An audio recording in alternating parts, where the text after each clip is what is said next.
1. The Vase. Nobody knew everything that was going on at the Clinton White House. Not even President Clinton's press guru, George Stephanopoulos. He wasn't there at night, and some of the best, or worst, moments happened after hours. People like George didn't hear and see what we did around the executive mansion, so my guess is they didn't know how Hillary battled her husband in the West Wing.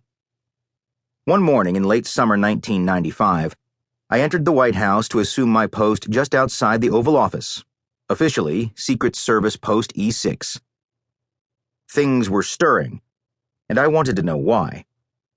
Everyone on post that night, Secret Service agents, SAs, Secret Service Uniformed Division, UD officers like myself, the houseman, and the ushers, couldn't help but hear the first couple arguing as sounds from their fracases traveled through the old building.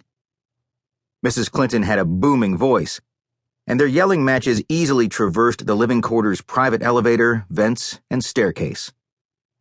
Many housemen eased away, but the SAs and UD couldn't leave their posts. This was especially a big argument that ended with a crash. SAs were obligated to respond and found its cause, a vase on the other side of the room. A houseman picked up the damage. The first couple couldn't just sweep up and toss out the remains, because everything in the White House is logged and recorded, befitting its role as a national landmark and a veritable museum. I peeked into the curator's small windowless ground floor office across from the China room and the diplomatic reception room. It was cluttered with blueprints and history books on the every detail of the White House, fabrics, furniture, artifacts. Sure enough, there was a box containing a light blue vase smashed to bits. The rumors were true. "Can I help you?" The White House's official curator looked up from what she was reading, clearly annoyed and already tired of people checking out the box. "Can I help you, officer?" she said again. "No thanks," I said. The president entered around 9. His arrival times fluctuated. I couldn't believe my eyes. A black eye.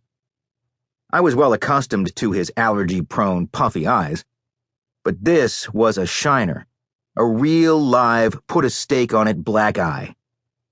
I was shocked.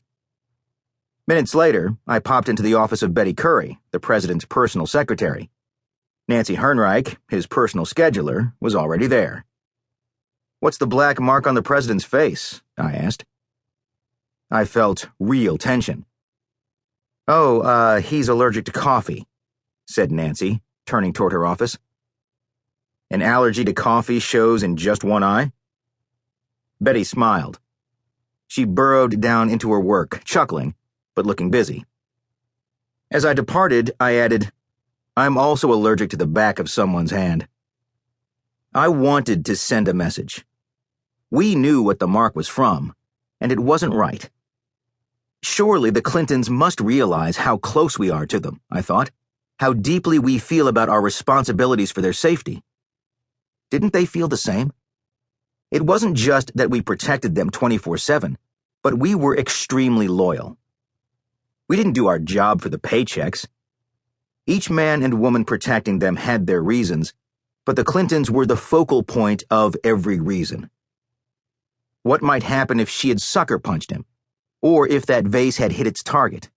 If his head hit a countertop corner, my entire life's work would have been for nothing.